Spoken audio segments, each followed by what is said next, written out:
അൽമേഡയുടെ വരവ്. ഇന്ത്യയിൽ കഴിയാവുന്നിടത്തോളം പ്രദേശങ്ങൾ തങ്ങളുടെ അധീനതയിലാക്കാൻ പോർച്ചുഗീസുകാർ തീരുമാനിച്ചു. ഇതിനായി ഒരു സ്ഥിരം വൈസ്രോയിയെ ഇന്ത്യയിലേക്ക് അയക്കാനും തീരുമാനമായി. അങ്ങനെ 1505 ഫ്രാൻസിസ്കോ അൽമേഡ ഇന്ത്യയിലെ ആദ്യത്തെ പോർച്ചുഗീസ് വൈസ്രോയിയായി നിയമിതനായി. സാമൂതിരിയോടും വ്യാപാരികളോടും ശത്രുതാപരമായ ഒരു നിലപാടാണ് അദ്ദേഹം സ്വീകരിച്ചത്. പൗരസ്ത്യ വ്യാപാരത്തിൽ അറബികൾക്കുണ്ടായിരുന്ന മേധാവിത്വത്തെ അൽമേഡ തകർത്തെറിഞ്ഞു. താമസിക്കാതെ ഈജിപ്ത്, തുർക്കി, ഗുജറാത്ത് എന്നിവിടങ്ങളിലെ ഭരണാധികാരികൾ പോർച്ചുഗീസുകാർക്കെതിരെ ഒരു മുന്നണി രൂപീകരിച്ചു. എന്നാൽ ദിയു യുദ്ധത്തിൽ വെച്ച് അൽമേഡ ഈ ത്രികക്ഷി സഖ്യത്തെ പരാജയപ്പെടുത്തി. ഇന്ത്യൻ സമുദ്രത്തിൽ മേധാവിത്വം സ്ഥാപിക്കുന്നതിന് ഈ വിജയം പോർച്ചുഗീസുകാരെ സഹായിച്ചു. അപ്പോൾ അൽമേഡയെ പറ്റി ചുരുക്കി പറയാനാണ് ഈ ബോക്സിൽ. 1505 മുതൽ 1509 വരെ ഇന്ത്യയിലുണ്ടായിരുന്നു. ഇന്ത്യയിലെ ആദ്യത്തെ പോർച്ചുഗീസ് വൈസ്രോയി ആയിരുന്നു. അറബികളുടെ വ്യാപാര മേധാവിത്വം തകർത്തു. ദിയു യുദ്ധത്തിൽ ഈജിപ്ത്, തുർക്കി, ഗുജറാത്ത് ത്രികക്ഷി സഖ്യത്തെ തോൽപ്പിച്ചു. ഇന്ത്യൻ സമുദ്രത്തിൽ മേധാവിത്വം സ്ഥാപിച്ചു. കണ്ണൂരിൽ ആഞ്ചലോ കോട്ട നിർമ്മിച്ചത് ഇദ്ദേഹമാണ്. അപ്പോൾ അൽമേഡയാണ് ഇന്ത്യയിലെ ആദ്യത്തെ പോർച്ചുഗീസ് വൈസ്രോയി. അതുപോലെ തന്നെ ദിയു യുദ്ധം ആരൊക്കെ തമ്മിലായിരുന്നു? ഈജിപ്ത്, തുർക്കി, ഗുജറാത്ത്, ഈ ത്രികക്ഷി സഖ്യമായിട്ട് അങ്ങനെ അവിടെ വ്യാപാര മേധാവിത്വം നേടിയെടുക്കുന്നു. അതുപോലെ ഇന്ത്യൻ സമുദ്രത്തിൽ മേധാവിത്വം സ്ഥാപിച്ചു. അടുത്തയാളാണ് അൽബുക്കർക്ക്. നോക്കിക്കേ, 1509 അൽമേഡ ഇന്ത്യ വിട്ടു. അദ്ദേഹത്തിന് പിൻഗാമിയായി അൽഫോൻസോ ദി അൽബുക്കർക്ക് നിയമിക്കപ്പെട്ടു. ഇന്ത്യയിലെ പോർച്ചുഗീസ് വൈസ്രോയിമാരിൽ ഏറ്റവും മഹാനായിരുന്നു അദ്ദേഹം. ഇന്ത്യയിൽ ഒരു പോർച്ചുഗീസ് സാമ്രാജ്യം സ്ഥാപിക്കാൻ അദ്ദേഹം ആഗ്രഹിച്ചു. 1510 ബിജാപ്പൂർ സുൽത്താനിൽ നിന്നും അദ്ദേഹം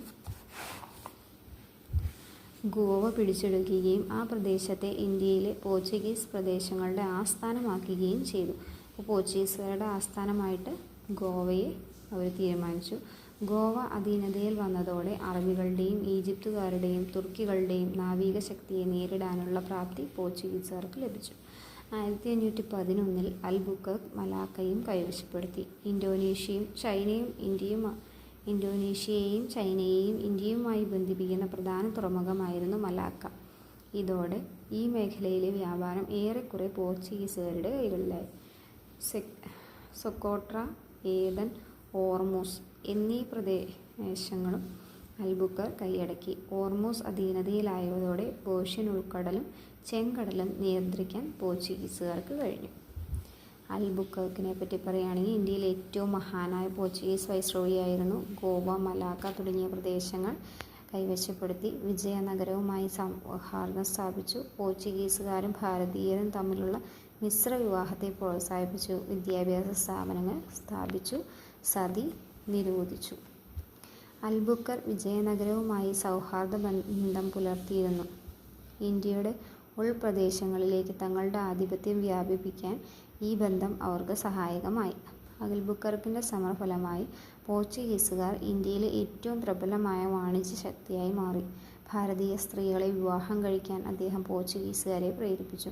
മിശ്ര വിവാഹത്തിലൂടെ ഉണ്ടാകുന്ന സന്താനങ്ങൾ പോർച്ചുഗീസുകാർ കൂട് പുലർത്തുമെന്ന് അദ്ദേഹം കരുതി. ഹിന്ദുക്കളെ അഭ്യസ്തവിദ്യരാക്കുന്നതിനായി അദ്ദേഹം വിദ്യാഭ്യാസ സ്ഥാപനങ്ങൾ സ്ഥാപിച്ചു. സതി നിരോധിച്ചു. ഹിന്ദുക്കളെ സൈന്യത്തിൽ ചേർക്കുകയും ചെയ്തു. അതേസമയം അനേകം അറബ് വ്യാപാരികളെയും നാവികരെയും അദ്ദേഹം കശാപ്പു ചെയ്യുകയുണ്ടായി. ഇനി ഇന്ത്യയിലെ പോർച്ചുഗീസ് കേന്ദ്രങ്ങൾ. അപ്പോൾ ഇത്രയാണ് ഇന്ത്യയിലേക്ക് വന്ന വ്യക്തികളെ പറ്റി പറയുന്നത്. ഇനി പറയുന്നത് ഇന്ത്യയിലെ പോർച്ചുഗീസ് കേന്ദ്രങ്ങളെ പറ്റിയാണ്. ഇവിടെ ഒരു മാപ്പ് കൊടുത്തിട്ടുണ്ട്. പ്രധാനപ്പെട്ട ഏതൊക്കെയായിരുന്നു എന്നുള്ളത്: കണ്ണൂർ, കോഴിക്കോട്, കൊച്ചി, ഗോവയായിരുന്നു അവരുടെ ആസ്ഥാനം. ദാമൻ, ദിയു, ബോംബെ, സാൽസെറ്റ്, സാന്തോം എന്നിവയൊക്കെയായിരുന്നു അവരുടെ പ്രധാന കേന്ദ്രങ്ങൾ. കോഴിക്കോടും കണ്ണൂരും കൊച്ചിയിലുമാണ് പോർച്ചുഗീസ് ആദ്യമായി വ്യാപാര കേന്ദ്രങ്ങൾ സ്ഥാപിച്ചത്. ഗോവ കൈയടക്കിയതുവരെ കൊച്ചിയായിരുന്നു അവരുടെ മുഖ്യ കേന്ദ്രം.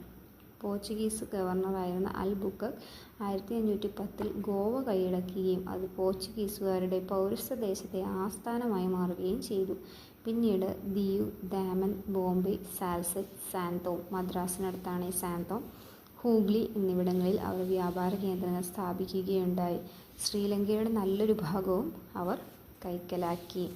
ഇനി യൂറോപ്യൻ സെറ്റിൽമെൻറ്റ്സിൻ്റെ ഒരു മാപ്പാണ് ഇവിടെ കൊടുത്തിരിക്കുന്നത്. നിങ്ങൾക്കൊന്ന് പോസ് ചെയ്ത് വേണമെങ്കിൽ ഇതൊന്ന് നോക്കാവുന്നതാണ്. അത് ബ്രിട്ടീഷുകാരുടെയും ഉണ്ട്, പോർച്ചുഗീസുകാരുടെയും ഉണ്ട്. ഇത് കണ്ടോ, അവിടെ കൊടുത്തിട്ടുണ്ട്. പോർച്ചുഗീസ് ആസ്ഥാനമുണ്ട്. അതുപോലെ തന്നെ ഇംഗ്ലീഷുകാർ ആദ്യത്തെ ഫാക്ടറി സ്ഥാപിച്ച സ്ഥലം എവിടെയാണത്? സൂററ്റ്. പിന്നെ ഫ്രഞ്ചുകാരുടെ ആസ്ഥാനം എവിടെയായിരുന്നു? പോണ്ടിച്ചേരി. നോക്കിക്കേ, ആദായകരമായ സുഗന്ധദ്രവ്യ വ്യാപാരവും പോർച്ചുഗീസിൻ്റെ കുത്തകയായി മാറി. ഇവിടെ ഒരു പോയിന്റ് ഉണ്ടായിരുന്നു, നമ്മളത് വിട്ടുപോയി. ഇന്ത്യയിലെ സമുദ്ര വ്യാപാരത്തിൽ ആധിപത്യം സ്ഥാപിക്കാൻ പോർച്ചുഗീസുകാർക്ക് കഴിഞ്ഞു. നോക്കിക്കേ, ഇന്ത്യൻ കപ്പലുകളിൽ നിന്ന് പണം പിടിച്ചെടുക്കുന്നതിന് പോർച്ചുഗീസുകാരുടെ പല തന്ത്രങ്ങളും ഉപയോഗിച്ചു. അതിലൊന്നായിരുന്നു കാർട്ടസ് വ്യവസ്ഥ. ഏഷ്യൻ വ്യാപാരം നിയന്ത്രിക്കാൻ ഇതവരെ സഹായിക്കുകയും ചെയ്തു. എന്താണ് ഈ കാർട്ടസ് വ്യവസ്ഥ? അതായത് പണം പിരിച്ചെടുക്കുക, ഇന്ത്യൻ കപ്പലുകളിൽ നിന്ന് പണം പിരിച്ചെടുക്കാൻ വേണ്ടിയിട്ട് അവർ കൊണ്ടുവന്ന, പോർച്ചുഗീസുകാർ കൊണ്ടുവന്ന ഒരു വ്യവസ്ഥയാണിത് കാർട്ടസ്. എന്താണ്? ഇന്ത്യൻ സമുദ്രത്തിലൂടെ യാത്ര ചെയ്യുന്നതിനും മറ്റുള്ളവരുടെ കപ്പലുകൾ പോർച്ചുഗീസുകാരുടെ അനുവാദം ആവശ്യമായിരുന്നു. ഇതിന് അവർ കരവും ഈടാക്കിയിരുന്നു. ഇതിനെയാണ് കാർട്ടസ് വ്യവസ്ഥ എന്ന് പറയുന്നത്. ഇപ്പോൾ ഇന്ത്യൻ മഹാസമുദ്രത്തിലൂടെ കപ്പൽ പോകണമെങ്കിൽ ആരുടെ അനുവാദം വേണം? പോർച്ചുഗീസുകാരുടെ അനുവാദം വേണം. അതുപോലെ തന്നെ അവർക്ക് എന്തു കൊടുക്കണം? പണവും കൊടുക്കണമായിരുന്നു. ഇനി ഈ പോർച്ചുഗീസുകാർക്കെതിരെ നമ്മുടെ കേരളത്തിൽ പട നയിച്ച കുഞ്ഞാലി മരയ്ക്കാന്മാരെ പറ്റിയാണ് അടുത്തതായിട്ട് വായിക്കാൻ പോകുന്നത്. മരയ്ക്കാർ എന്ന പദത്തിൻ്റെ അർത്ഥം മൂപ്പൻ എന്നാണ്. കുഞ്ഞാലി മരയ്ക്കാന്മാർ കോഴിക്കോട് സാമൂതിരിയുടെ നാവിക തലവന്മാരായിരുന്നു. പോർച്ചുഗീസുകാർക്കെതിരെ പോരാടുന്നതിന് അവർ സാമൂതിരിമാരെ സഹായിച്ചു. ഉദ്ദേശം 1520 1600 വരെയാണ് കുഞ്ഞാലിമാരുടെ കാലഘട്ടം. ചരിത്രത്തിൽ 4 കുഞ്ഞാലിമാരാണ് പ്രസിദ്ധരായിട്ടുള്ളത്: കുഞ്ഞാലി ഒന്നാമൻ, രണ്ടാമൻ, മൂന്നാമൻ, നാലാമൻ. പോർച്ചുഗീസുകാർക്കെതിരെ പടയൊരുക്കുന്നതിൽ കുഞ്ഞാലിമാർ പ്രദർശിപ്പിച്ച അസാധാരണമായ ധീരതയും ത്യാഗവുമാണ് അവരെ ചരിത്രപ്രസിദ്ധരാക്കിയത്. പോർച്ചുഗീസുകാർ കോഴിക്കോടിൻ്റെ സ്വാതന്ത്ര്യത്തിന് ഭീഷണിയായപ്പോൾ അവരെ തകർക്കാനുള്ള സർവ്വതന്ത്രവും സാമൂതിരി പ്രയോഗിക്കാൻ തുടങ്ങി. കുഞ്ഞാലിമാരുടെ നേതൃത്വത്തിൽ അദ്ദേഹം നാവികസേനയെ പുനഃസംഘടിപ്പിച്ചു. കുഞ്ഞാലി ഒന്നാമൻ സാമൂതിരിയുടെ നാവിക സൈന്യവുമായി പോർച്ചുഗീസുകാർക്കെതിരെ പട നയിച്ചു. ശത്രുക്കൾക്കെതിരെ ഗറില്ല യുദ്ധതന്ത്രങ്ങൾ അദ്ദേഹം പ്രയോഗിച്ചു. പോർച്ചുഗീസുകാർ ചാലിയം കൈയടക്കിയപ്പോൾ കുഞ്ഞാലി അവരുടെ പ്രദേശങ്ങളിൽ അക്രമങ്ങൾ സംഘടിപ്പിച്ചു. സിലോണിലും പൂർവ്വതീരങ്ങളിലും പോർച്ചുഗീസ് കേന്ദ്രങ്ങളെയും അദ്ദേഹം ആക്രമിച്ചു. കുഞ്ഞാലി ഒന്നാമൻ്റെ മരണത്തെ തുടർന്ന് കുട്ടി അലി സാമൂതിരിയുടെ നാവിക സൈന്യത്തിൻ്റെ മേധാവിയായി. പോർച്ചുഗീസുകാർക്ക് വൻ നാശനഷ്ടങ്ങൾ വരുത്തിയ അദ്ദേഹം അവരുടെ പേടി സ്വപ്നമായി മാറി. താമസിക്കാതെ അവർ കുട്ടി അലിയെ പിടികൂടുകയും തടവിലാക്കുകയും ചെയ്തു. 1531 കുട്ടിയലി വധിക്കപ്പെട്ടപ്പോൾ അദ്ദേഹത്തിൻ്റെ മകൻ കുഞ്ഞാലി രണ്ടാമൻ എന്ന പേരിൽ സാമൂതിരിയുടെ നാവിക സേനയുടെ നേതൃത്വമേറ്റു. പോർച്ചുഗീസുകാർക്കെതിരെ അദ്ദേഹം ശക്തമായി പോരാടിയെങ്കിലും ഒടുവിൽ തടവുകാരനായി പിടിക്കപ്പെട്ടു. ഇതിനെ തുടർന്ന് പട്ടുമരയ്ക്കാർ കുഞ്ഞാലി മൂന്നാമൻ എന്ന പേരിൽ സാമൂതിരിയുടെ നാവിക സൈന്യത്തിൻ്റെ മേധാവിയായി തീർന്നു. വിദേശീയരുടെ സേവനം ഉപയോഗിച്ച് അദ്ദേഹം തൻ്റെ സൈന്യത്തെ നവീകരിച്ചു. യൂറോപ്യൻ മാതൃകയിലുള്ള യുദ്ധക്കപ്പലുകളും അദ്ദേഹം തയ്യാറാക്കി. ഈ കപ്പൽ പടയുടെ സഹായത്തോടെയാണ് സാമൂതിരി പോർച്ചുഗീസ് താവളങ്ങളായ ചാലിയം കോട്ട പിടിച്ചെടുത്തത്. 1571 ചാലിയം കോട്ട പിടിച്ചെടുത്തു.